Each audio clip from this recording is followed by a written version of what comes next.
U dvodnevni posjet Hrvatskoj sutra stiže izaslanstvo Republike Srbije predvođeno predsjednikom Aleksandrom Vučićem. Otkako je predsjednica Kolinda Grabar-Kitarović prije 10-ak dana objavila da je pozvala Vučića u službeni posjet koji je bio najavljen pa otkazan još u listopadu prošle godine, ta tema dominira u obje zemlje. Posljednje pripreme uoči dolaska Aleksandra Vučića. Protokol utvrđen, slijetanje u zračnu luku očekuje se u jutarnjim satima.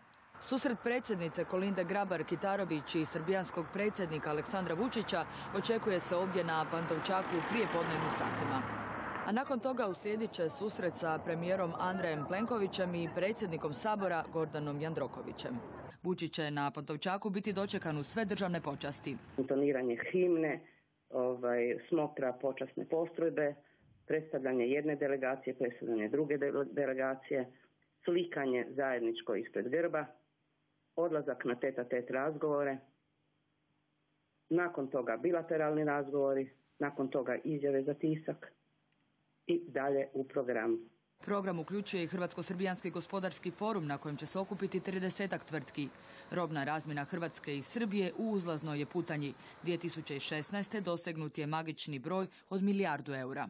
Sve one tvrtke koje rade na području Republike Srbije, trguju, investiraju, de facto su pozvane i mi očekujemo veliki odaziv. Kada govorimo o Hrvatskoj, Hrvatska uglavnom izvozi neke proizvode iz elektroindustrije, energiju i druge stvari. S druge strane, iz Srbije se uvozi dosta prehrambenih proizvoda, poljoprivrednih proizvoda. U pratnji hrvatske predsjednice Vučić će posjetiti Zagrebačko-Ljubljansku mitropoliju. Na svečanoj večeri predsjednici će održati zdravice. Utorak slijedi posjet Vrgin mostu, a zatim završno skupština Srpskog narodnog vijeća. Na snazi su jake sigurnosne mjere. U povodu dolaska srbijanskog predsjednika angažirano je nekoliko stotina ljudi iz svih segmenata sigurnosnog sustava. Regulacija prometa, štićena kolona, neposredna tjelesna zaštita, zatim imamo kontrolu hrane i pića, imamo snajperske timove na dominantnim točkama, imamo protusnajperske timove, imamo protueksplozijske preglede. Najavljeni su i prosvjedi, pa se ništa ne prepušta slučaju. Na osiguranju dolaska srbijanskog predsjednika, čuli smo, angažirane su stotine ljudi. Naše službe već su tijekom prijašnjih posjeta visokih stranih gostiju pokazale da se znaju nositi s takvim izazovima. Dajana, je li sve spremno za sutrašnji dolazak Aleksandra Vučića u Zagreb i o čemu će se razgovarati? Sve je spremno ovdje na Pantovčaku, održan je završni pripremni sastanak, a iz MUP-a upozoravaju kako se tijekom iduća 2 dana može očekivati otežano prometovanje i kretanje, osobito u onim zonama gdje će se održavati radni sastanci, a riječ je uglavnom o užem središtu grada. Sutra će se ovdje na Pantovčaku razgovarati o nekoliko iznimno važnih tema. Razgovarat će se o pitanju nestalih, pitanju položaja manjine u obje države, pitanju ekonomske i gospodarske, ali i pravosudne suradnje, no kao što je poznato na dnevnom redu u razgovoru s predsjednicom Republike neće se naći pitanje ratne odštete. Prve izjave za medije predviđene su 12 sati i 30 minuta. Nakon toga Vučić će se sastati s predsjednikom vlade i predsjednikom Sabora. Podsjetimo, predsjednik vlade Plenković na sjednici vlade spomenuo je pitanje ratne odštete i sporazum o normalizaciji odnosa kojim je u konačnici to pitanje i trebalo biti regulirano, no još uvijek nije poznato hoće li se te teme dotaknuti tijekom radnog ručka, nakon kojeg nisu predviđene izjave za medije. Dodajmo kako se na ovo pitanje osvrnuo i Vučić, poručivši kako nema problema s otvaranjem bilo koje teme. Dajana, hvala ti. A srbijanski predsjednik izjavio je danas kako očekuje da će se razgovarati o nestalima, granici i odnosu prema manjinama te unapređenju gospodarskih odnosa.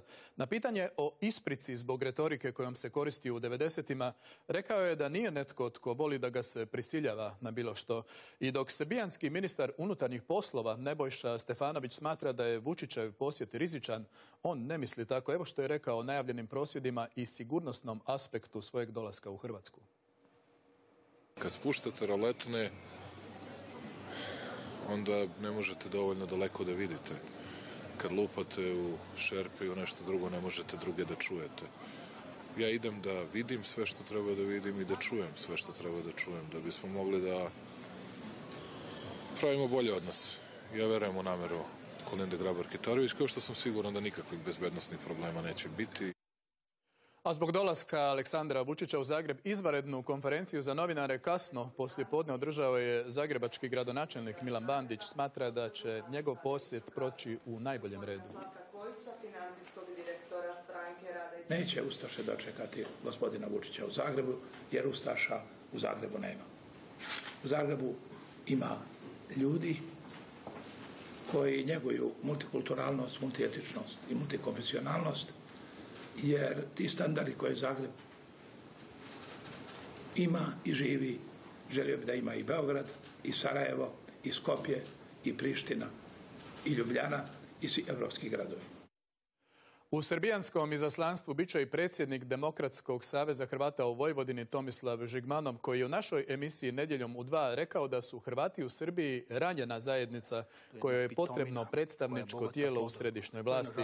Dolazak Aleksandra Vučića u Hrvatsku ocijenio je potrebnim kako bi se počeli rješavati nagomilani problemi između dviju zemalja. Smatra da bi ga srbijanski predsjednik trebao iskoristiti kako bi se ispričao za velikosrpsku agresiju. Da sam na njegovom mjestu, ja bi to učinio. Mislim da je isprika za određenu vrstu dijela, čina, bez obzira kako ih kvalificirali, koji se smatraju da su nanosili u određenom trenutku štete,